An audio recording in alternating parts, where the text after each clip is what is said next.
Hello beautiful girls and ladies, welcome back to my YouTube channel.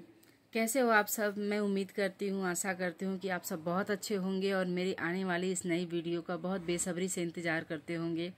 तो आपका बहुत ज़्यादा टाइम वेस्ट नहीं करते हुए आइए हम स्टार्ट करते हैं अपना ये नया वीडियो। यहाँ पे कुछ डाउट्स हैं जो बहुत सारे क्लाइंट्स हैं, जो बहुत सारे ब्यूटिशियंस हैं या बहुत सारे बिगनर हेयर ड्रेसर्स हैं, उनके बहुत सारे डाउट्स होते हैं।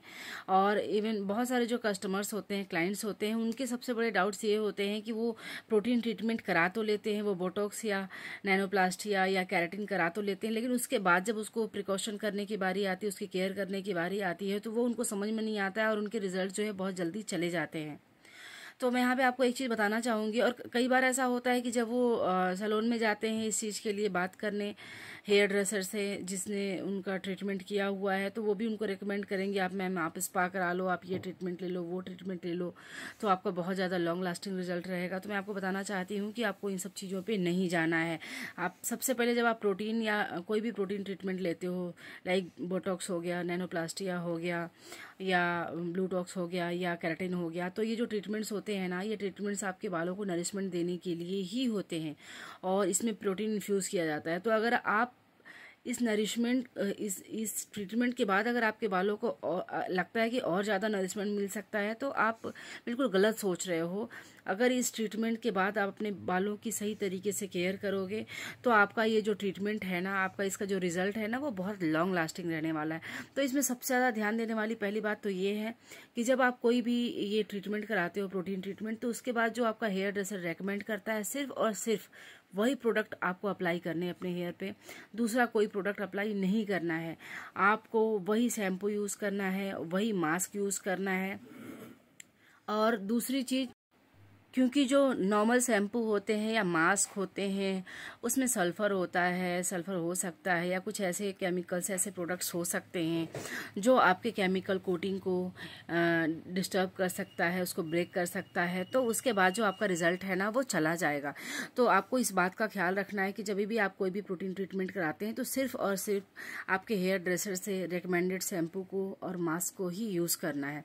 सेकेंड चीज़, आप जितनी ज़्यादा वॉश करते जाते हो, आफ्टर 20 to 30 वॉश, क्या होता है कि आपके जो बालों का रिजल्ट है ना, वो धीरे धीरे धीरे कम होने लगता है। तो आप अगर ये सोचते हो कि परमानेंट ट्रीटमेंट है, तो आप गलत सोचते हो। ये ट्रीटमेंट सिर्फ 20 to 30 वॉश तक बहुत अच्छा रहता है। मैं तो कहती हूँ 30 वॉश तक भी बहुत अच्छा नहीं रहता है। वो तब अच्छा रहता है जब आप उतना मेंटेन करते हो। तो आपको 20 to 30 वॉश तक आपको अच्छा रिजल्ट रहेगा, फिर स्लोली वो धीरे धीरे ख़त्म हो जाएगा। तो आपको यहाँ पे ये प्रिकॉशन लेना है कि वो रिकमेंडेड शैम्पू या मास्क यूज़ करना है। और सबसे इम्पॉर्टेंट बात कि आपको हेयर स्पा नहीं कराना है। कभी भी केराटिन ट्रीटमेंट के बाद बालों में हेयर स्पा नहीं कराना है। हेयर स्पा करने से या बालों में स्टीम देने से जो आपके प्रोटीन है, जो आपने प्रोटीन इन्फ्यूज़ किया है, जो प्रोटीन कोटिंग की गई है ना, वो ब्रेक हो जाते हैं, निकल जाते हैं और उसके बाद आपका रिजल्ट ख़त्म हो जाता है। तो आपको इस बात का ख्याल रखना है कि स्पा नहीं लेना है। अगर आपको लगता है कि आपका रिजल्ट धीरे धीरे कम होने लगा है, तो आप एक बार जाके अपने हेयर ड्रेसर से मिलिए और वो आपको समझाएंगे, क्योंकि ये वैसे भी परमानेंट ट्रीटमेंट नहीं है। और जिसको ये कंफ्यूजन है कि परमानेंट ट्रीटमेंट है और आपका इतना जल्दी क्यों चला गया, तो उसमें भी बहुत सारी लापरवाहियाँ होती हैं। कुछ तो ये होते हैं कि आप केराटिन के बाद में आप फिर भी आपको सेटिस्फेक्शन नहीं मिलता है, आपको नरिशमेंट या शाइनिंग। आप लोगों को ये ट्रीटमेंट कराने के बाद भी मैंने देखा है, कई जो हमारे क्लाइंट्स होते हैं, उनको हेयर ट्रीटमेंट लेने के बावजूद भी सेटिस्फेक्शन नहीं मिलता और उनको लगता है कि थोड़ा और नरिशमेंट मिल जाए, थोड़ी और शाइनिंग हो जाए, या वो अपना एक्स्ट्रा दिमाग लगाने की कोशिश करते हैं। तो मैं कहना चाहूँगी कि आप अपना एक्स्ट्रा दिमाग मत लगाइए। आप सिर्फ और सिर्फ उन्हीं चीज़ों को यूज़ कीजिए जो आपके हेयर ड्रेसर ने आपको रेकमेंड की है। और कोई सीरम यूज़ नहीं करना आपको अपने बालों पे। जितनी उसमें शाइनिंग है या जितना उसमें बालों में नरिशमेंट है, वो इनफ है। उससे ज़्यादा आपको कुछ नहीं मिल सकता है। आप अगर कोई सीरम अप्लाई करते हो या कोई ऑयल अप्लाई करते हो, तो आपके बालों का जो रिजल्ट है वो चला जाएगा। आपको ऑयलिंग बालों में तब तक नहीं करनी है जब तक कि आपके बालों में केराटिन ट्रीटमेंट या किसी भी प्रोटीन ट्रीटमेंट का रिजल्ट है। आप स्ट्रेटनिंग में ऑयल यूज़ कर सकते हो, आप स्ट्रेटनिंग में स्पा लोगे, कंटिन्यूस स्पा लोगे, उसके लिए वो बेनिफिशियल होता है। बट इसमें जो आप प्रोटीन ट्रीटमेंट की बात करें ना, तो इसमें आपको ना तो ऑयलिंग करनी है, ना तो आपको स्पा लेना है, ठीक है। और सबसे इम्पॉर्टेंट बात एक मैं आपको और बताना चाहूँगी कि जब आप कभी भी केराटिन कराते हो ना, तो आप एक बार जो आपका प्रोफेशनल हेयर ड्रेसर है उससे आप एक बार ज़रूर बात करो कि आपको केराटिन ट्रीटमेंट लेना किस हेयर्स पे। आप हेल्दी हेयर्स पे अगर केराटिन ट्रीटमेंट लेते हो तो आपके लिए कोई मतलब नहीं है, क्योंकि हेल्दी हेयर पे ये जो प्रोटीन ट्रीटमेंट होता है वो बिल्कुल भी कोई रिजल्ट लेकर के नहीं आता, बिकॉज हमारे जो हेयर्स होते हैं हेल्दी हेयर्स ना, उस पे केराटिन ट्रीटमेंट की नीड नहीं होती है, वो ऑलरेडी हेल्दी होते हैं, उनको जितनी नरिशमेंट चाहिए होती है या जितनी उनको शाइनिंग चाहिए होती है वो हेल्दी हेयर्स में अवेलेबल होती है।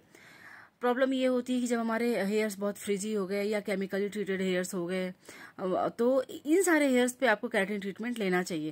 Keratin treatment basically protein treatment होता है, और जो प्रोटीन होता है वो हमारे उन हेयर्स के लिए स्पेशली बना होता है जिन हेयर्स में प्रोटीन की कमी है या फ्रिजीनेस ज़्यादा है, ओवर प्रोसेस हो गया किसी आपको कोई केमिकल ट्रीटमेंट लेने के टाइम में, या वो बाल बहुत वीक हैं और उन बालों में जल गए हैं, डैमेज हो गए हैं किसी ट्रीटमेंट के प्रोसेस में, तो उन बालों को रिपेयर करने के लिए आपको केराटिन ट्रीटमेंट लिया जाता है या कोई भी प्रोटीन ट्रीटमेंट लिया जाता है।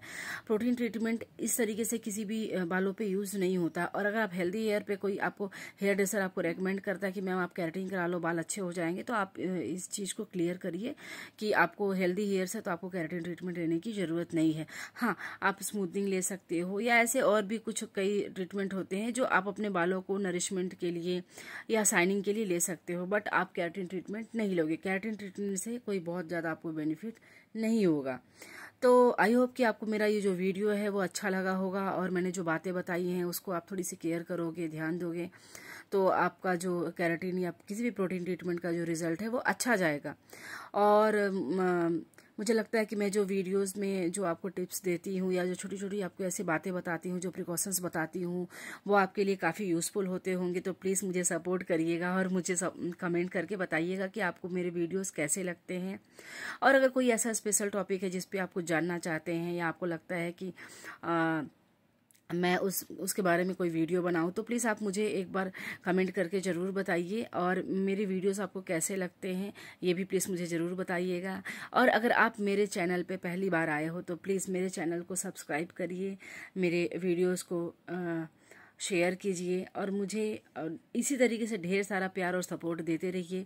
मैं ट्राई करूँगी कि आपके लिए ऐसे नए नए वीडियोस बनाऊँ, ऐसे कुछ नए नए टिप्स लेकर के आऊँ जो आपके लिए यूज़फुल हों और जो आपके सैलून्स के काम को थोड़ा सा और आसान बना दे। आप कोई भी सैलून जाके सर्विस लेते हो तो उन सर्विसेज को आपको थोड़ा सा और अच्छा रिजल्ट उन सर्विसेज से आपको और अच्छा रिजल्ट मिले, या आपको कैसे स्किन पे या कैसे हेयर्स पे कैसे ट्रीटमेंट्स लेने चाहिए, क्या कराना चाहिए, इन सारी चीज़ों को, इन सारे डाउट्स को मैं क्लियर करने की कोशिश करती हूँ अपने वीडियोस में।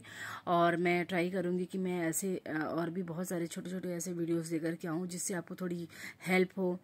देखिए, मुझे वीडियोस बनाने का टाइम कम ही मिलता है, बिकॉज मैं एक सैलून ओनर हूँ और बीइंग अ वुमेन मेरी और भी बहुत सारी ऐसी रिस्पॉन्सिबिलिटीज़ होती हैं जिसकी वजह से मैं थोड़ा कम टाइम दे पाती हूँ।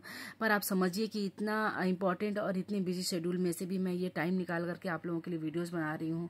तो मैं ये उम्मीद करती हूँ और ऐसा मैं सोचती हूँ कि आपको ये अगर वीडियोज़ पसंद आते हैं तो प्लीज़ आप मुझे सपोर्ट ज़रूर करोगे, ताकि मैं थोड़ी और इनकरेज हूँ और ऐसे वीडियोज़ बनाऊँ जो आपके लिए हेल्पफुल हो, आपकी सर्विसेज को और थोड़ा बेनिफिशियल बना सके, आपको सर्विस लेने के पहले जो आपको डिसीजंस लेना हो वो थोड़ा सा इजी हो जाए, और आपकी जो सर्विसेज ले रहे हो वो बेहतर और लॉन्ग लास्टिंग हो, उसके लिए आपको बहुत हेल्पफुल होगा।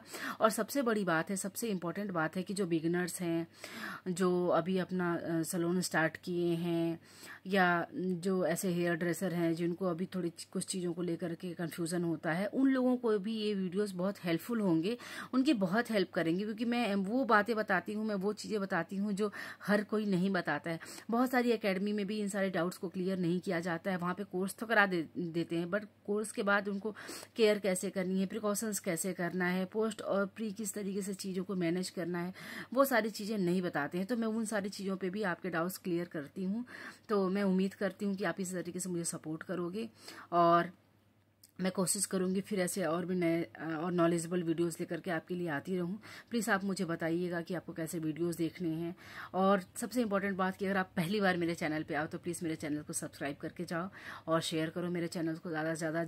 जिन लोगों को इस नॉलेज की ज़रूरत हो, जिन लोगों को इन टिप्स की या इस टॉपिक पे कुछ नॉलेज चाहिए, तो उनके लिए हेल्पफुल होगा।